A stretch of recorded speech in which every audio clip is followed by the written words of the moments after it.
Disability benefits could be subject to major reforms under recent proposals from the government. The Prime Minister has said he wants to address the rise in the number of people claiming personal independence payments, or PIPs, because of mental health conditions. So it might make it more difficult for those people to claim the benefit. Our analysis editor, Ros Atkins, has been looking at what's being proposed and what it could mean. The main disability benefit in England and Wales is called PIP, or Personal Independence Payment, and the government wants to change it. I believe that now is the time for a new conversation about the benefits system and how it can best support people to live full and independent lives. And the focus here is mental health. Since 2019, the number of people claiming PIP, citing anxiety or depression as their main condition, has doubled. It's not clear they have the same degree of increased living costs as those with physical conditions.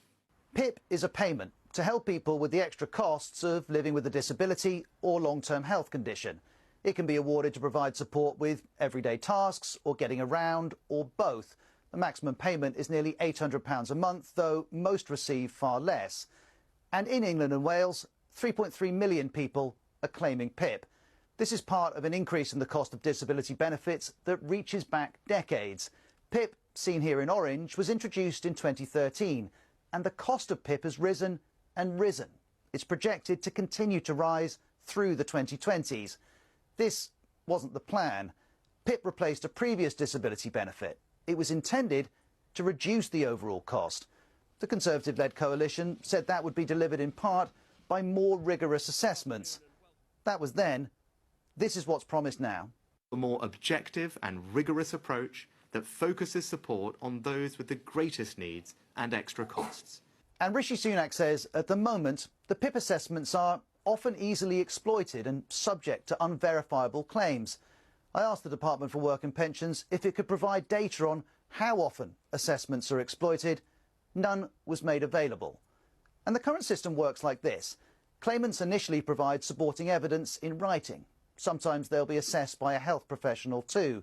But now, the government is looking at whether evidence of a clinical diagnosis could provide a more objective assessment of need. In other words, should there be more stringent requirements? In turn, that would make PIP harder to claim. And watching on, disability campaigners are frustrated. The government have highlighted that they believe disabled people are an expensive problem. I don't think they've really offered anything in the way of a credible solution. To the government, any credible solution will need to look afresh at mental health. Official statistics show psychiatric disorders, which include a range of mental health conditions, have been the main condition behind nearly 40% of PIP assessments in the past 5 years. The government says the approach to mental health conditions needs to change.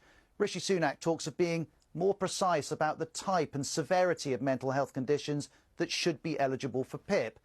And alternatives to PIP are being considered. When we come to mental health, there is this issue, I think, about whether it's better to give cash payments or to provide appropriate support. The government points towards the consultation it's launched, to additional investment in NHS talking therapies, and more broadly to its £2.5 billion Back to Work plan. However, this emphasis on work has raised a further concern. We're also extremely worried that the government are conflating an extra cost payment, PIP, with out-of-work benefits. They're completely different things. They are different.